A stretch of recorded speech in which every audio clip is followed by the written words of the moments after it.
The last two sessions we're going to have together are going to focus kind of looking forward in terms of how Kabbalah kind of sees the world today and also how it sees the future of the world.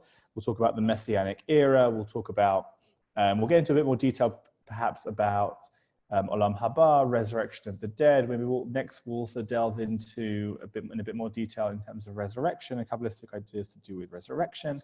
What we're going to focus on today is also how our physical actions in the world affect the cosmic makeup of the universe.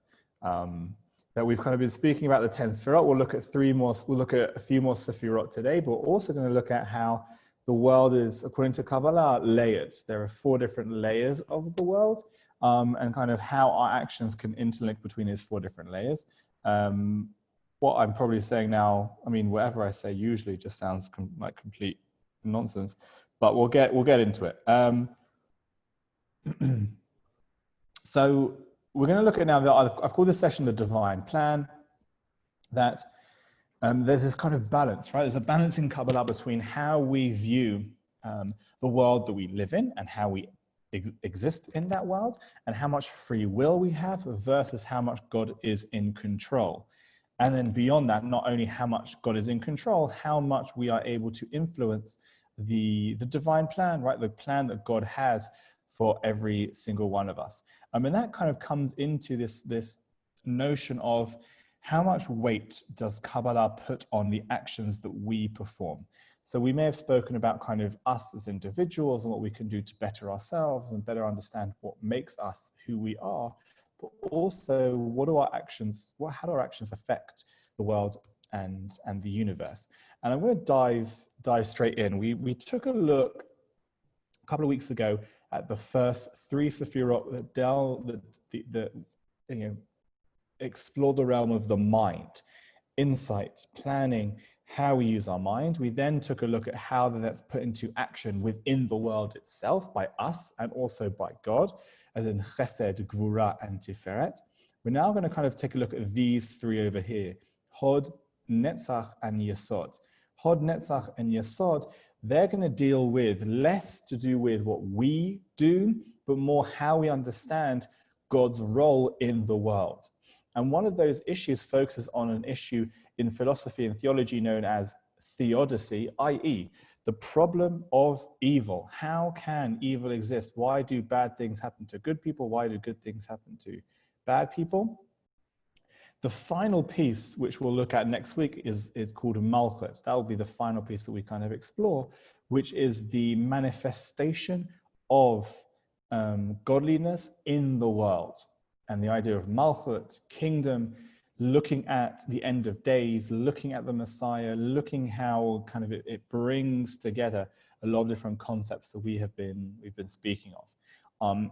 So what we're going to look at today, at least at the beginning, is this Hod, NETZACH, YESOD. Hod, NETZACH, YESOD, which is, if we're looking at, this is planning, this is action, this is understanding the action, the whys. Why do the things in the universe happen the way that they do? And within Jewish text, there's 2 different questions that are asked that are central to this idea. One asked by Eov, who, why do the righteous suffer? And then vice versa, according to King David, why do the wicked prosper? And we find the answer. Kabbalah offers an answer within these 2 concepts, NETZACH and Hod. NETZACH, which in English can mean victory, or if you win something, NETZACH. It can also mean eternity, forever. That NETZACH refers to the actions of God that are chesed, that are kindness. So here, chesed, up here. Let me see sorry, I'm not sure if you can see my, I'm like, chesed, here we go. Chesed up over here, that refers to human kindness, or kindness that humans understand at a very, very easy level. And NETZACH refers to the kindness of God. But it's presented in a way which sometimes is difficult for us to understand. And this is what we're going to kind of explore, an issue of Kabbalah, where I mentioned last time that Kabbalists and Kabbalah in general will always look to give explanations as to why things happen in the universe. Okay, so for everything. Now that becomes controversial, that becomes difficult to grasp when we're talking about recent events that have taken place, okay? Or recent events even within our history. So you'll take a look at, for example, when Jewish philosophers were trying to grapple with the issue of the Holocaust, right? How could God let the Holocaust happen? Depending on the philosopher's stance, right? Depending on their reaction. So you had kind of very humanistic, but also religious Jewish philosophers that placed the blame, let's say, at the feet of humankind, that it wasn't God that built Auschwitz, it was man that built Auschwitz. You had others who took a more kind of theological and spiritual perspective. And again, this is coming from the realm of Kabbalah, that every aspect of history is found within God's plan. And therefore, the Holocaust was part of God's plan. Again, that's very difficult, very, very difficult for us to begin to even understand. But it's part of this world view of a Kabbalist, that nothing is left by chance. And that even something that for us seems incredibly harsh and difficult to understand, in and of itself is some kind of kindness. And again, the opposite of this NETZACH, which is God's kindness, sometimes presented through or preluded or preceded by some kind of difficulty, is the opposite is Hod, okay, God's splendor and majesty, which is kind of the opposite, which is that even if we look around the world and we see the wicked prosper, actually, that's just a prelude. That's just a preceding their downfall. And we'll take a look at that in a bit more detail. Actually, well, we'll deal with it. We'll deal with it now. They're both NETZACH and Hod. They are dealing with how God involves himself within the world. I mentioned the Holocaust. The book of Eov is a great example, as is the life of David HaMelech, and the way that his life kind of peaks and troughs and starts off with him fleeing from his life from King Saul, and then eventually ascending to the throne. But even then, once he is king, still is hounded and attacked by others who feel like the throne is rightfully theirs, eventually establishing his kingship.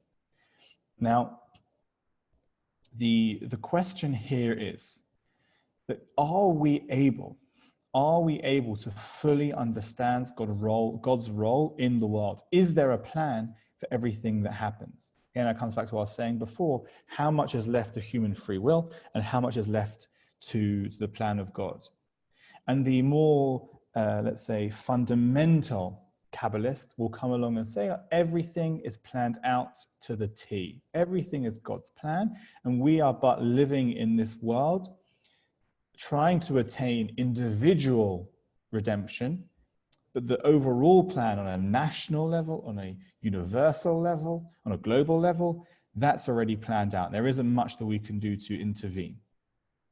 Now, again, this idea of Hod, if we skip over to the left-hand side, is this idea, right, links into Gvura, right? You see how each section links from one to the next. The Binah, understanding, logic, Gvura, justice and fairness. Hod is the balancing of everything that's wrong within the world, that eventually with faith, the wicked and the evil will eventually fall. And here too, that here with wisdom, just insight, love, mercy, chesed, NETZACH is eventually we will be victorious. We will, NETZACH Israel, the Jewish people will always be here. Now these two link in together to something called YESOD, which is the connecting of heaven and earth. Now, I've taken a pasuk here from Divrei Hayamim, the second to last book in the Tanakh. And what's interesting about this particular pasuk, this particular verse, is we actually find a huge portion of the Sefirot in this verse. But for you, God is greatness, strength, majesty, victory, and all, for everything is in heaven and in earth. The idea is that God, according to this pasuk and according to this particular Kabbalistic teaching, has a direct effect on everything that takes place in the world. It says over here, God is able to transpose spirituality into physical realities and earthly beings. All of the lofty transcendental concepts that are in the higher worlds are meant to become a part of our experience and cognizance. That everything we experience comes from God. Now, this is something which, again, isn't necessarily accepted by all streams of Judaism, even within, let's say, within the more traditional Orthodox communities. And it does, at least on the face of it, take away from our own agency, our own ability to have like an effect on what goes on around us. That everything really is planned out and controlled by God. And that is YESOD. YESOD means like the foundations. The foundations of every single thing that occurs within the world comes from God. Is godliness manifested within the universe? And you can get, if we just take a look again at the Sfirot and see how they are structured. Again, we'll get to Malchut next time. Malchut, again, that's looking to the future, at least the world that we understand, looking from up to down. You can see again here, the idea of cognizance, of being aware of our surroundings, us then going out into the world and making a change. The way that God interacts within the world is all manifested within the idea that every single thing comes from God, and coming almost all focusing on Tiferet, the ultimate balance, the ultimate unity. Talk about the concepts of unity and bringing everything together and linking every single thing together. We are all connected. Not only are we all connected in terms of fate, we are all connected in terms of the matter that makes us, but the spirit that's inside of us too. Now, another piece that's interesting to note is that if you're looking at kind of the Sfirot in the human body, YESOD is directly links to the concept of sex and, for want of a better word, sexual organs. That the way in which the world comes into being, and this is kind of I'll give you some examples, and it's quite strange, but please bear with me. And again, throw out any questions whenever you have them. That throughout the Talmud, the interpretations of specific relationships are very much seen between two lovers, two individuals that love each other. Particularly within the book Shir HaShirim, written by King Solomon, the interpretation of that book, which on the face of it is a love story between the Jewish people and God. So too, that the account of the Jewish people receiving the Torah at Mount Sinai also is portrayed in the Talmud as a wedding, as the coming together of two individuals who love each other very much. The Torah being the marriage contract, the Har Sinai, Mount Sinai, being the chuppah, the wedding canopy, and the Jewish people being the bride and God being the groom. Now, when we have that perspective, right, YESOD, the way that God enters into the world, right, this connection between this spiritual and physical. So you can begin to see why Kabbalists portrayed YESOD as a sexual organ, because it becomes almost this ultimate point where this raw spirituality meets raw physicality. And that within, and again, I'll go into it a bit, it's not necessarily connected to Kabbalah, but it's an interesting point, that when the view of sex in Judaism is, like many things in Judaism, is unique and different to all other religions. The Judaism sees sex not something which is negative, but wholly positive, and almost the ultimate act of not only physical connection, but the way to express a spiritual connection. You take something which is the most physically enjoyable, and you give it a spiritual purpose. And that also is the idea of YESOD. It's this idea of God. It's a strange concept, but it's mentioned many times in Kabbalah. right? The idea of everything coming from God and entering into the physical world. Again, please feel free to ask questions. You want me to like dive into it a bit deeper, but I think, I mean, hopefully you kind of get the gist. Now, again, just diving a slightly deeper into this concept of YESOD here, I've taken this great diagram here, which also gives some other kind of instances of of what YESOD represents right here at the bottom. And the idea being that every single physical thing that we do within this world, whatever the mitzvah, whatever the command is, it all starts as some kind of spiritual concept, then comes into the physical. So not only sex, which is the core physical act, but all other physical things too, like eating, like giving money to someone else, like earning a living, even speaking, right? The speaking, that in itself, the use of speech takes on a spiritual purpose through YESOD when it becomes prayer, or even sounds that we can create through instruments also, right? Becomes a shofar and Rosh Hashanah, the idea of communication of pure emotion. And another example, right? The Yom Kippur, why is Yom Kippur seen as one of the most spiritual, or is the most spiritual day of the year? It's because when we ourselves try as much as we can to remove these physical joys from the world in order to get closer to God. That's why specifically, if we're going back to the eating question, you've got the things that are forbidden in Yom Kippur, eating and drinking, but also having sex, specifically for that Kabbalistic reason, specifically because it's about re-understanding how we use and prioritize the physical things that we have in this world.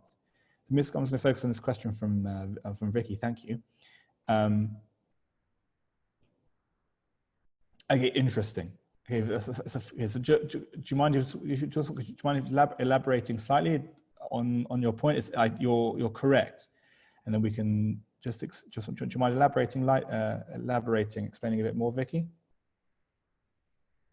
Not really. I think everyone saw this movie, Unorthodox. Oh, Unorthodox. Oh, right. Okay. Yeah. Sorry. Yeah, right. Fine. That's the only bit I didn't understand. But now you're okay. You're talking about the Netflix show. Got it. You're okay. Now that's an interesting point. Okay. So right. So how? So the question is, right? If what Rabbi Adam is saying that sex plays such a vital role within Judaism, how is it that in, let's say, quote unquote, more religious societies, are they deemed to be more sexually prohibitive, let's say? So it's an interesting point. I think there's two different approaches, two different answers. Number one, there is an aspect, right, of Judaism that has been influenced by the outside. That because Judaism, or Jews, let's say, Jewish communities, were influenced by their more conservative, particularly Christian neighbors in European countries, predominantly, that then has kind of boiled over into a more sexually conservative Jewish world that's definitely seen in certain communities, but also how the holiness and the uniqueness of sex has been, again, this is my opinion, reinterpreted by certain communities as the need to be overprotective. That because, according to Judaism, sex is correctly manifested within a loving, mutual relationship after marriage. According to the more extreme a viewpoint, the more extreme a community, the more that's kind of protected until only until marriage. And that's why you see kind of this dogmatic separation of genders within ultra-Orthodox communities. But that then has a negative effect because you're then kind of where you're separating out, right? You can never ever speak to girls, or you have to blur out the images of women within magazines, or you have to have separate seating on buses, or you can't speak to a girl until you get, or someone of the opposite sex until you get married. All that does, again, in my opinion, all that does is place this kind of unhealthy pressure, an unhealthy perspective on what sex is, and it takes away from, in my opinion, what at least this Kabbalistic idea of YESOD is trying to focus on. So I completely agree with you, and I think there are a few reasons there, and it's that, and I think that's a communal societal issue rather than necessarily being found within religion. But that's the piece, right? YESOD is is that two-way street. It's understanding how God physically manifests within the world, and on the other hand, how we are able to create spirituality within this world using the physical things around us. And that, in my opinion, that's the essence of Judaism. The essence of Judaism is using the physical world, everything within this world, and imbuing it with spirituality. That's it in a sentence. You've got your Rabbi Akivas, right? You've got your Hillels of the entire of Judaism is love your neighbor as you love yourself. The rest is commentary. That is definitely true and I think that's true on a kind of communal level and true on all levels.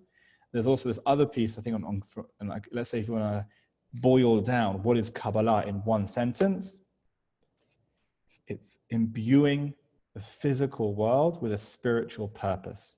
Zil, full stop, that's it. And that is what YESOD is about.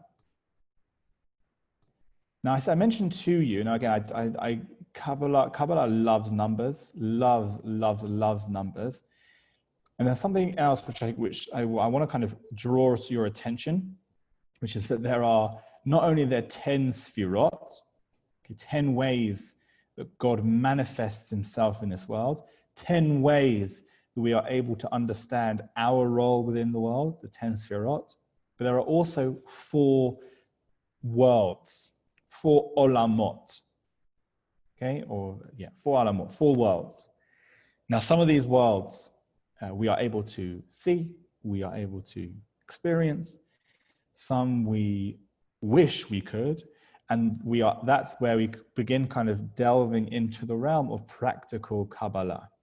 One of the aspects of practical Kabbalah, of performing certain actions in order to connect to something. What's the something? The something is one of these other worlds.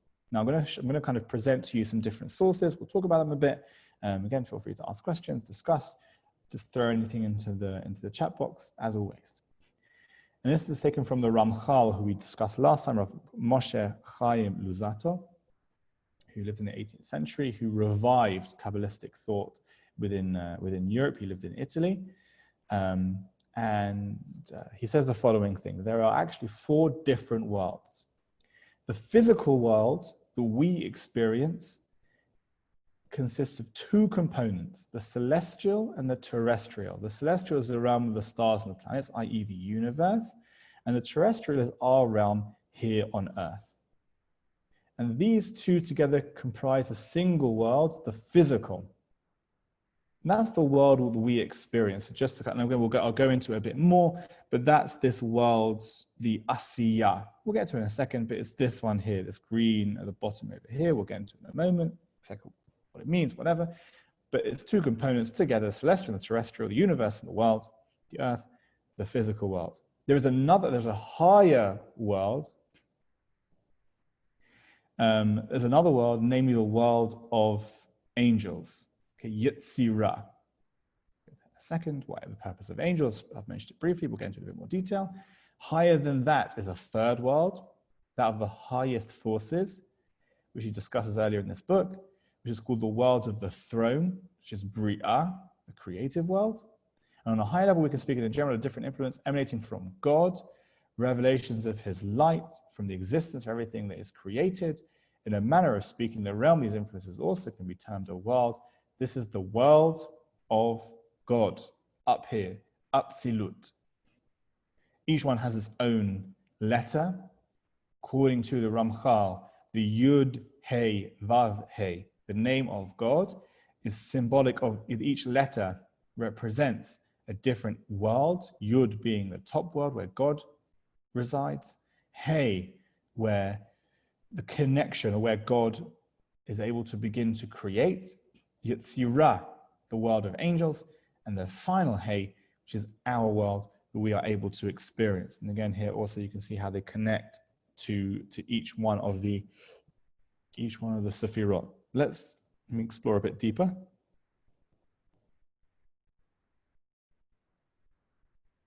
Here's another kind of just comparison of how each one works. Now here, these are the four worlds. One is called Asiya, which is similar to Oseh, to do. One is called Yitzirah, to shape.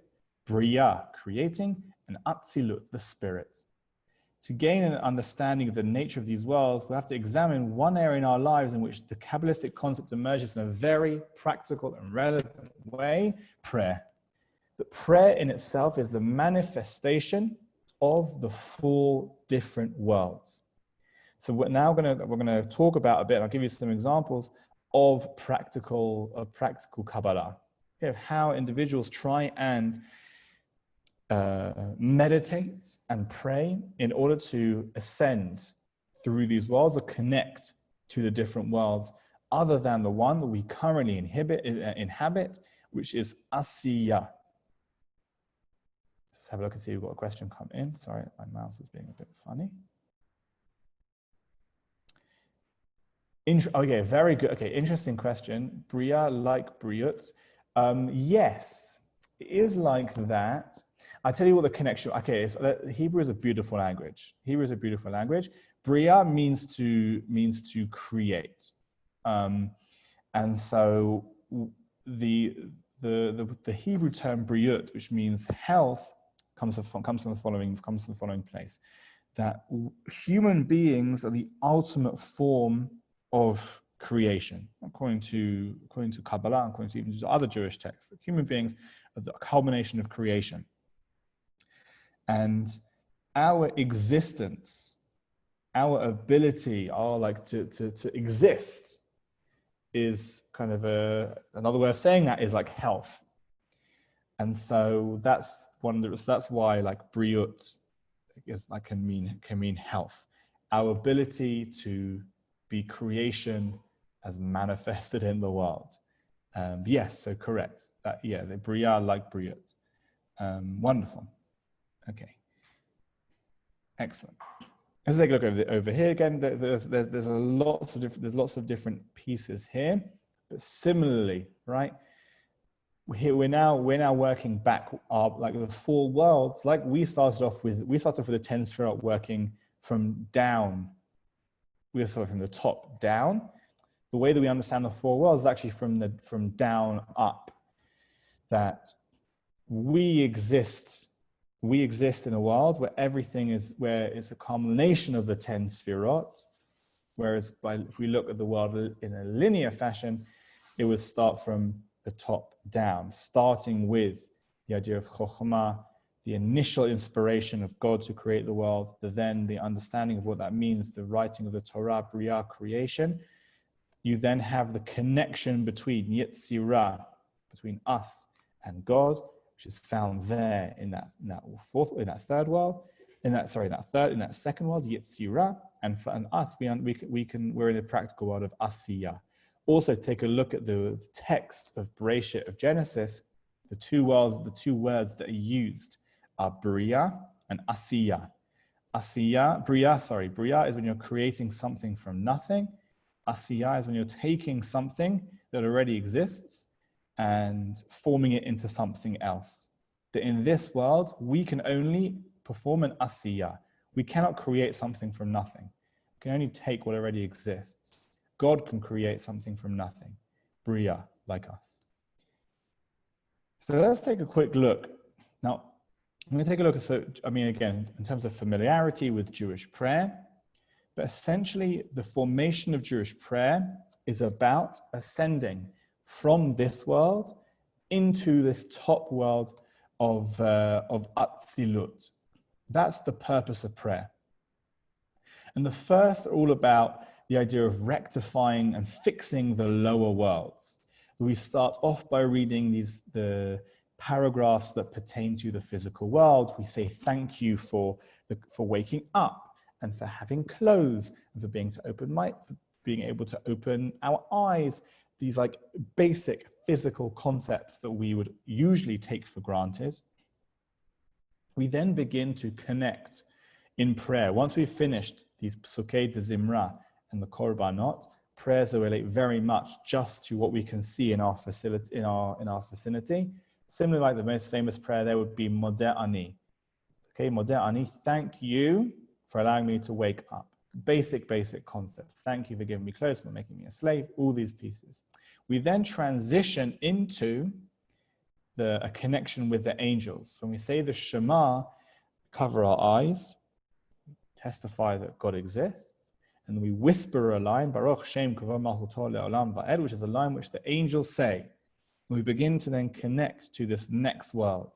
We begin to connect to what is angelic, the stepping stone to understanding God.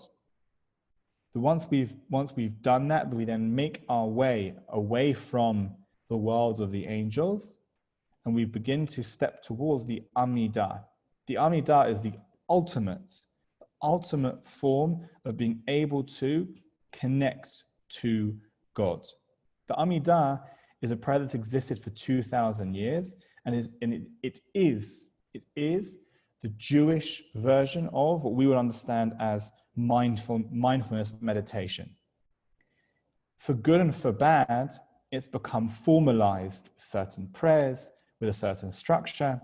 Good, because it gives a form to a prayer which otherwise would be very difficult to connect to. Bad, that it means that individuals will just kind of say it automatically and not understand why they're saying it, and therefore not benefit from its meditative benefits.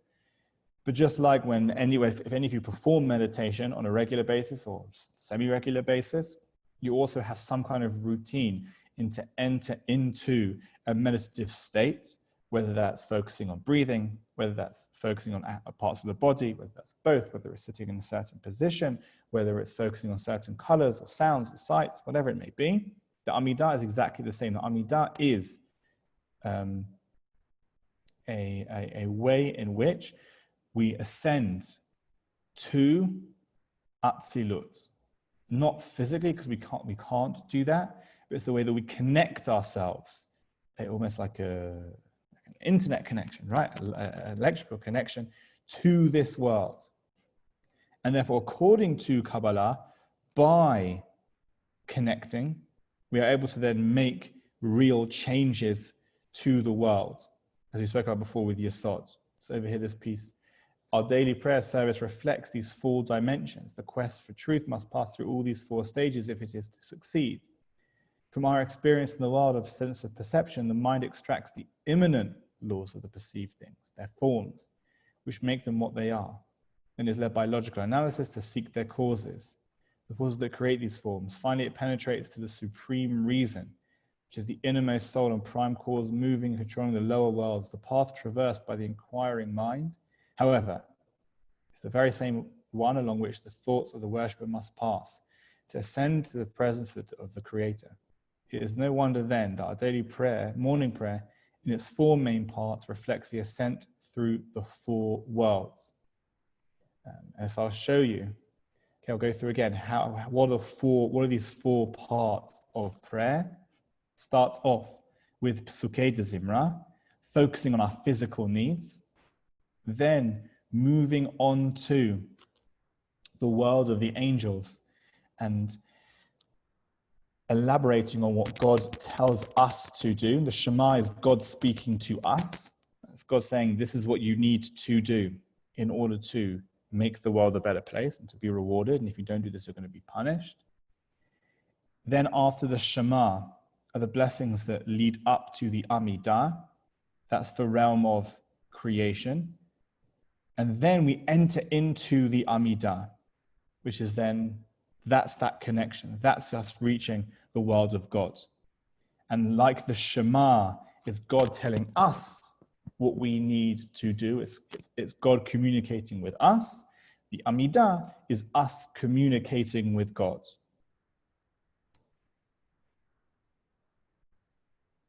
Now, what that means is that us as individuals, according to Kabbalah, have the ability to change the cosmic makeup of the world.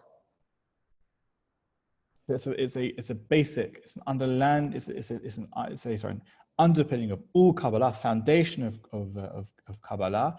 Over here, when human beings assert their free will, essentially freeing themselves from the bonds of physical desires in favor of spiritual choices, God will likewise lead the world in ways that are above and outside the normal paths of nature.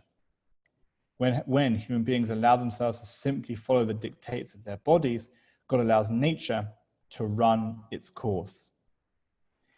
Going back to what I was saying before, the way that Kabbalists try and affect change in this world by connecting to the spiritual is by doing this very thing. By trying to move outside the normal paths of nature. So it's why, for example, you'll have Kabbalists less so today, but predominantly in the 16th and 17th century, of fasting for days and days on end to remove as much physicality as they could from their lives, even in some cases taking vows of abstinence, of foregoing sex, or of taking on the Nazir vow. Okay, a Nazir vow is one which is the promise of the Nazir, the vow of the Nazir, which is found in the Torah, which is what an individual will then promise to not cut their hair, not consume any wine or any grape products, grape juice or grapes or anything like that, to not come into contact with any dead bodies. And by doing so, again, try and remove these physical normal paths of nature. You don't really have individuals that take on these vows today, but sometimes it does happen. Also, very much the aspect of removing physicality within the world. Other examples are sitting and meditating for hours on end before entering into prayer. Okay, excellent question, Alyssa. So similar, very, very similar. The difference is that the Kohanim, the similarities are that Kohanim also can't come into contact with the dead. Also, a Kohen cannot marry an individual who is either a divorcee or a widow. Divorcee. Sorry, the Kohen is a widow, but divorcee. Same to the Nazir. The additional piece, which doesn't apply to Kohanim, is drinking wine and cutting hair. There were the most famous Nazir in the biblical narrative is Samson.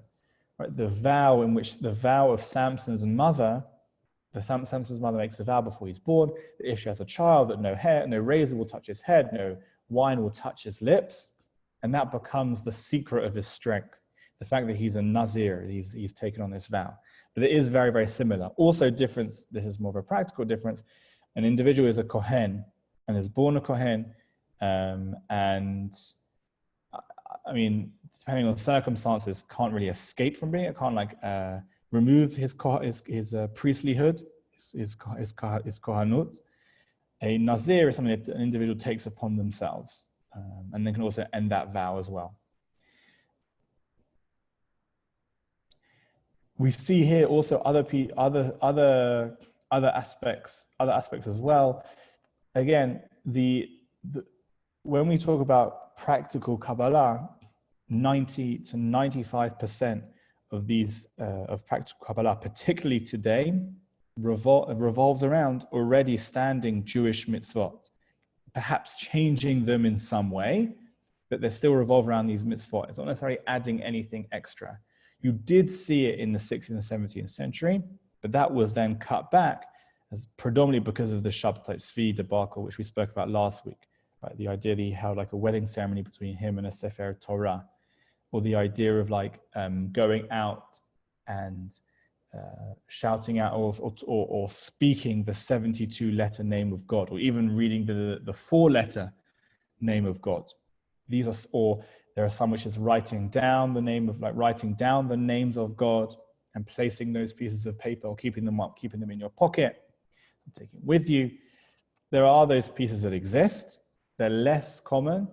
And again, if an individual wants to kind of explore and experiment with those pieces, they need to kind of, they need to appoint someone to kind of just guide them in that way, guide them how to do it, right? What letters to use, what to write, how to do it, what you need to be, what your intention needs to be when you're writing these names of God or saying these names of God.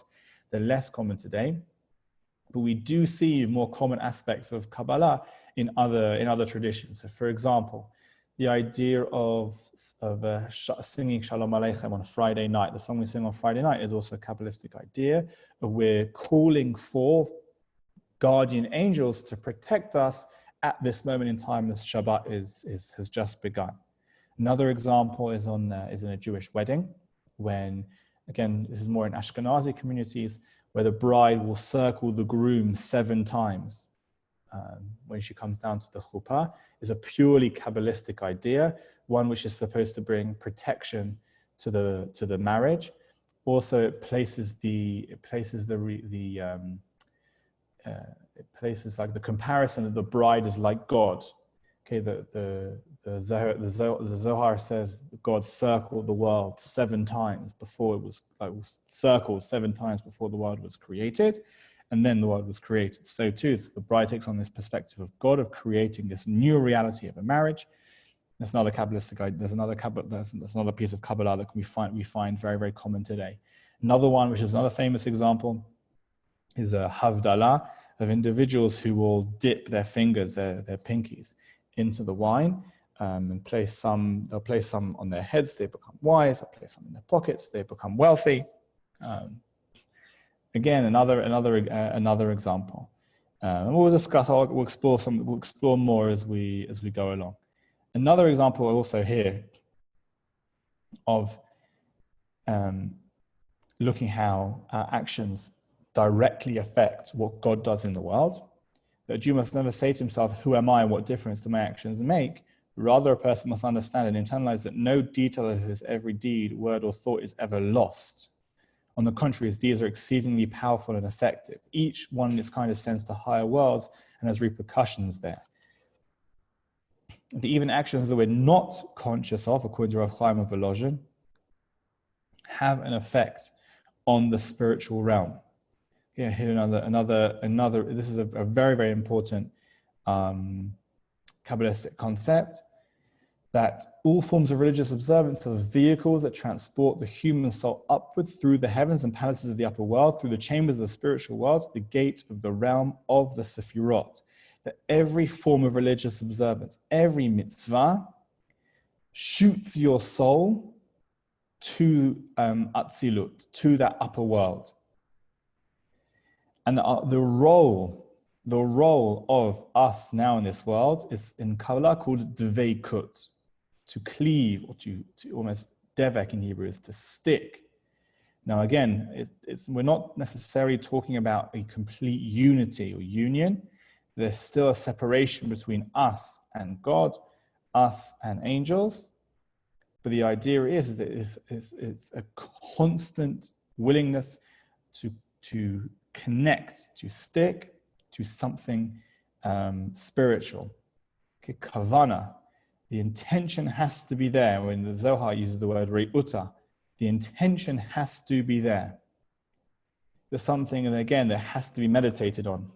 The individuals will sit and will meditate for half an hour, 45 minutes, an hour before even praying.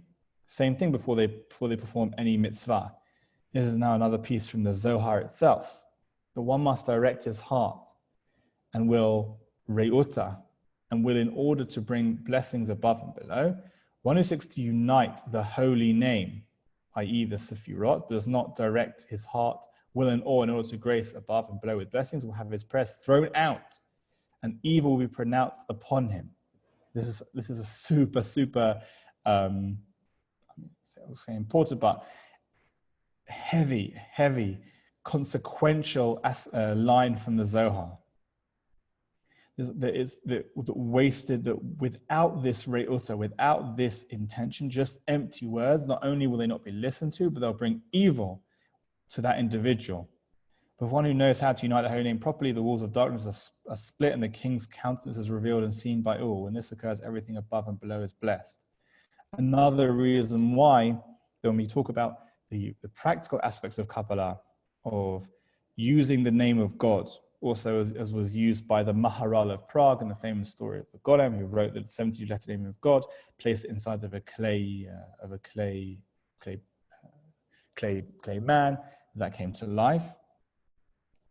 There is power, according to Kabbalah, in all of these things and all of these names, but an individual cannot just play around with it for funsies. There needs to be the right understanding and also intention in order to gain the most from it. Now here, we're talking about trying to kind of connect to these four worlds and how we do that. The first perfection is self-fulfillment. The second is the perfection of this world. The third is perfection of the upper world and all its heavenly host. And the fourth is the perfection of the divine name. This for me, again, this is for me, what I perceive, what I try and use as practical Kabbalah. The way that we travel through the four worlds, the way that we connect to something spiritual is through this process. Have to start with yourself. It's super corny, it's super cheesy, it's the Man in the Mirror song by Michael Jackson, but sometimes the reason things are corny is because they are true. The first perfection is self-fulfillment.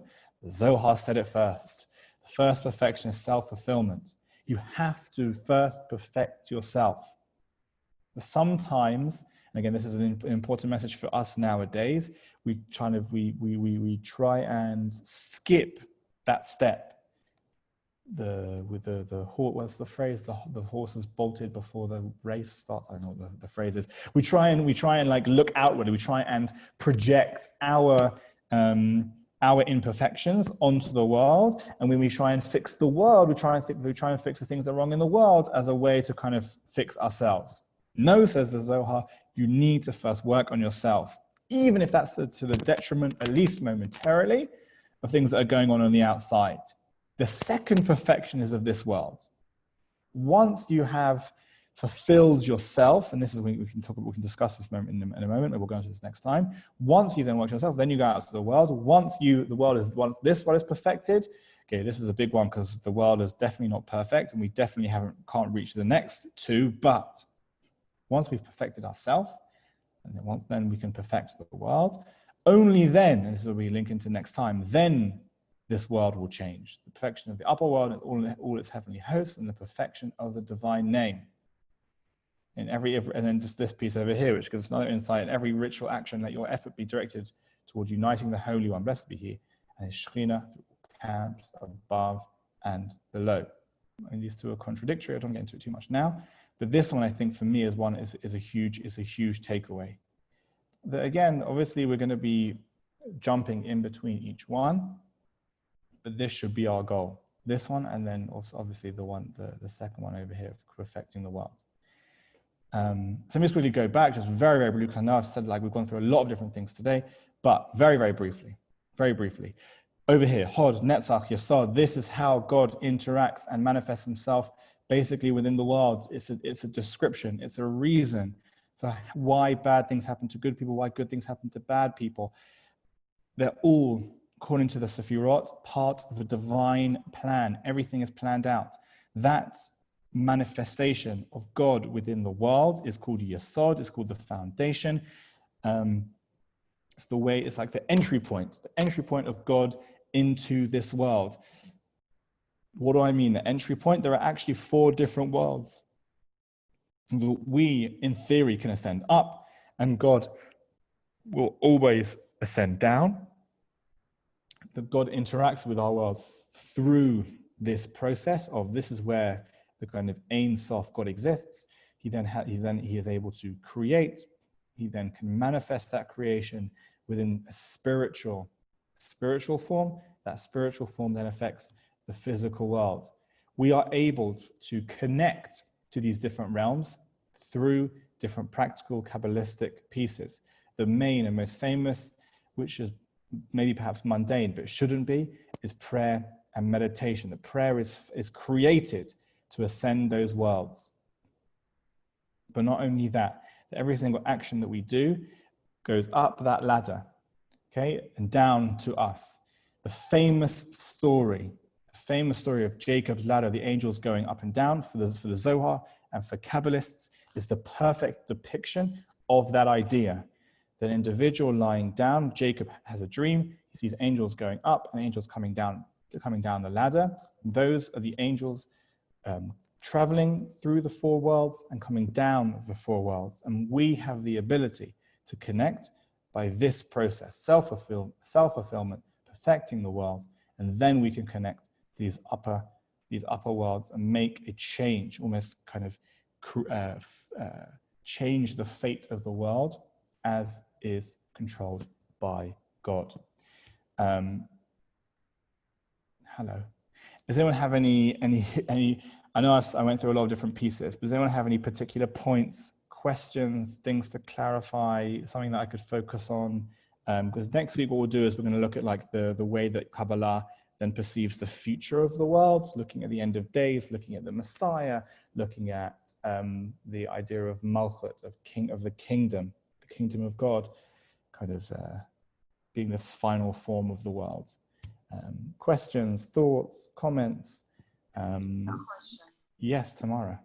Do you have any book recommendations that are like easy to read that like talk about Kabbalistic meditation? Yes, I do. I'm going to send a link. I'm going to send a link to you now. You can actually get the book. It's amazing. I'm reading it. Which one? I think the one that you recommended, the Practical Guide of Kabbalah. Yeah, good. Okay, yeah, excellent. There's that one. I'm going to... Sorry, Vicky, carry on. No, I just said that it's very good that I recommend it. Yeah. Oh, okay. So was it this one? Jewish Meditation, a Practical Guide. Was that the one that I recommended? Wait, I might recommend it if... So I'll send the link again. It's this is the one I'd recommend. It's like from the basics all the way through. It's wonderful. You can also get there's PDF versions that it's been kind of released online. But I'll send the Amazon link, and then you can find. Could you send it in the email that you send always with the slides? Yes, I shall. Is it okay? Is it okay if I put it on the WhatsApp group, or the email is also good? I'm not in the WhatsApp group. I tried clicking the link, but it didn't work for me. That's okay. I'll tell you what. I'll send it via email too. Perfect. Thank you. You're welcome. I'll send that now. And I'll remind myself to send it also by email. Any other questions, thoughts, comments, anything of the sort? May I ask a question that might be regarded a bit weird or silly? No, but I just absolutely. feel like I have to ask. Someone like Madonna joining the Kabbalah, does it do it harm or good? How is that perceived by Kabbalistic and more serious people? They would they would see that as it doing harm, because it cheapens the process by which one can actually kind of understand the process of becoming a Kabbalist. On the one, so that's on the one hand. On the other hand, right? So the idea is that that really, in order to kind of perform Kabbalah, one has to kind of have a very deep and meaningful understanding of basic Jewish concepts of Torah and mitzvot, which can't just be clicked and learned. It's something that takes years and years and years of study. So that's on the one hand. So by kind of taking this quick route, it doesn't really do anything, doesn't really mean anything. On the other hand, there is that point there of it kind of making Kabbalah interesting and popular again. So for an individual who would like to explore it more, Okay, so then that would be a piece. But generally speaking, from the Kabbalists and rabbis I've met, they're generally like against. I'm like on the fence. I don't think I can see the benefits there, but like ultimately it needs to be bound up in like kind of a serious kind of belief system if we're going to kind of continue taking it seriously, which can't just be like subscribe to like any other like application or whatever. Yeah, wonderful. Okay, please do like as always feel free to reach out if I forget anything, I don't send anything, whatever, please chastise me and tell me off and I'll send it out. Otherwise, have a wonderful week. Shavua Tov, the best to you all. Just sending love and blessings and peace to every single one of you, wherever you may be. It's lovely seeing your faces as always, and I look forward to seeing them all again next week. Take care, everyone. Same to you. Thank you so much. Bye. Thank you so much. Toda Bye. Robert. Photo. Bye, Bye-bye.